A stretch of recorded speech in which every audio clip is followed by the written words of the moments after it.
បងប្អូននេះគឺបុកបន្តិចពងខ្លាញ់ក្តាមគឺខួរក្តាមលាយជាមួយនឹងពងនៅក្នុងហ្មងចាមួយកែវនេះបងប្អូនអើយតែ20000ជាងទេតម្លៃធូរខ្លាំងមែនតើហើយគ្រឿងសមុទ្រណាបងសំខាន់ណាបងភាសារសជាតិមួយដែលឆ្ងាញ់ចាភាសាហើយគឺអត់ស្ដាយថានេះបងប្អូននេះគឺបុកបន្តិចសាច់ក្តាមណាបងប្អូនទាំងអស់គ្នានេះអូយតំណងខ្លាំងមែនតើនេះសាច់គឺថានៅតាមសរសៃតែម្ដងបងប្អូនចានេះគឺពងក្តាមបងប្អូនណាពងក្តាមគឺពងមកដុំតែម្ដងបងប្អូនហើយសម្រាប់បុកកតុយហេះគឺថាឈ្ងុយត្រីចាខ្លាំងណាស់បងចាឈ្ងុយមែនតើបុកកតុយហេះនេះចាហើយប្រហុកគ្រាន់អូយ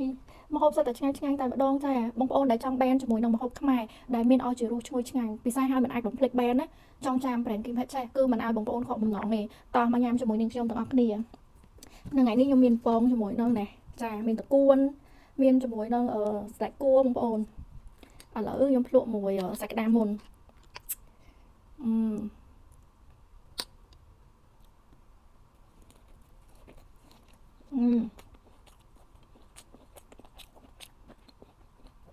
ចាំងខ្លាំងមែនទែនហើយខ្ញុំមានបន្លែនេះបងប្អូនបន្លែនេះគឺថាយកពីតៃវ៉ាន់មកវែងអញ្ចឹងហ្មងវែងខ្ញុំអត់ស្គាល់ឈ្មោះទេតែបន្លែខ្ញុំចូលចិត្តញ៉ាំគេឆាត្រឡប់ខ្លាំងនៅតៃវ៉ាន់ឥឡូវខ្ញុំយកមកញ៉ាំជាមួយម្ហូបសាច់ក្តាមអូយ៉ា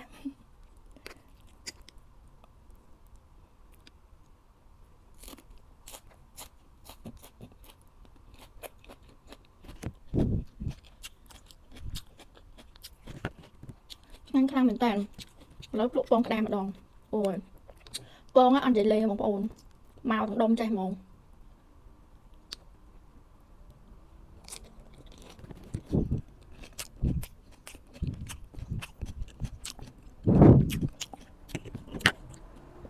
នេះសាច់មាន់បងប្អូន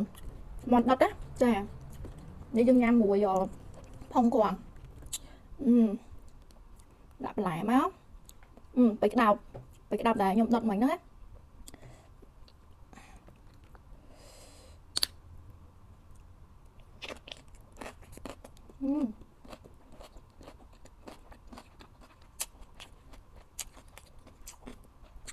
ខ្លាំងមែនតើ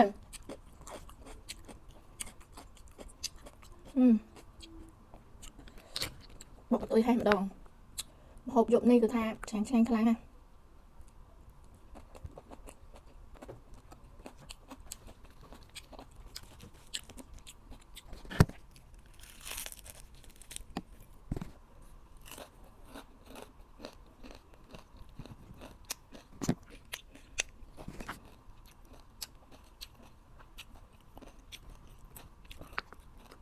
មកទៀតបងគ្រាន់ចូលចិត្តញ៉ាំមកមួយបុកកតុយហេះនឹងបងគ្រាន់ហើយនឹងសាច់មាន់ដុត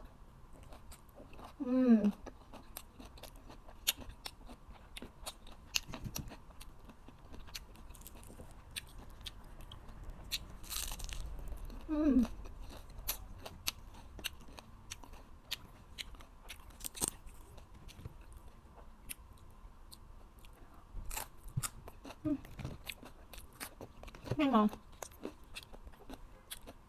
ដាក់សាក់ខ្ទឹមខ្យល់លើសាក់ហ្នឹងនេះហាក់មើលតាច់ម្ដង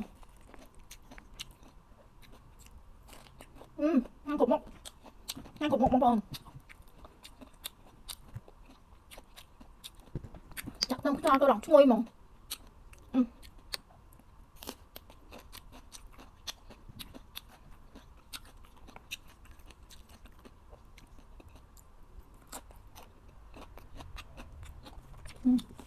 តែគួរ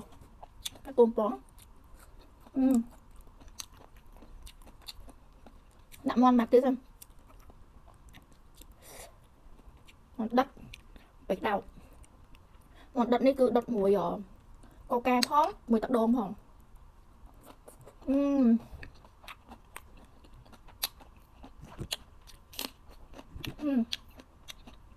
ឆ្ងាញ់មែនបងប្អូន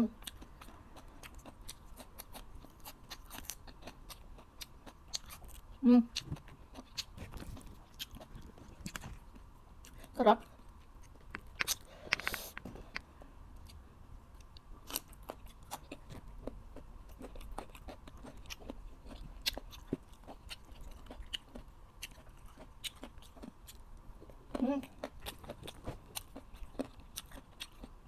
Ăn mình tanh ở để lên nè.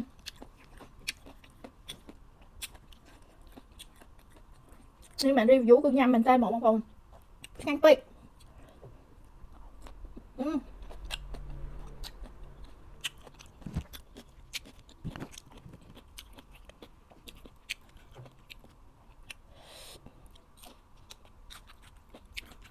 Nhưng mà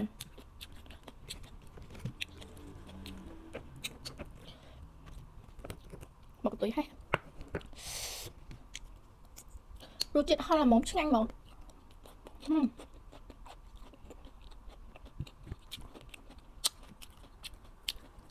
Lại Taiwan